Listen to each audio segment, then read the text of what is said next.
मी automobile trainer आहे आणि S morning मी इथे वॉकला येतो आणि त्यांच्या हातून आम्ही रोज पौष्टिक आहार देत असतो. कधी लिंबू सरबत, कधी कडधान्य सूप. आणि आज खूप चांगली बातमी आली आम्हाला. मला वाटलं मॅडमचा वाढदिवस आहे, पण आज मॅडमचं युट्यूब चॅनल जे आहे that is subscribe by YouTube, त्याने एक दखल घेतलेली आहे. So she has got 1000 subscribers.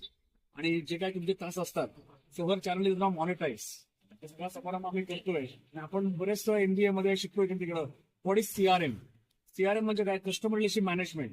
Madam आज सगळ्यांना फ्री ऑफ कॉस्ट देत आहेत. राईट. आणि आपण बघतो नेटफ्लिक्स बघतो, अमेझॉन बघतो, मोठ्या मोठ्या कंपन्यांमध्ये मोठे मोठे लोक असतात. पण मॅडमने या छोट्याशा अनुभवामध्ये आपल्याला खूप काही शिकवलेलं आहे. कॉर्पोरेट लाईफमध्ये आपण जे करतो, क्लायंटला सांभाळणं, मॅडमकडे शिकता येतं. मॅडमला खूप खूप शुभेच्छा. All the best. अजून तुमचे वाढव सबस्क्रायबर्स ऑल ओव्हर वर्ल्ड तुम्ही फेमस व्हा. Thank you very much.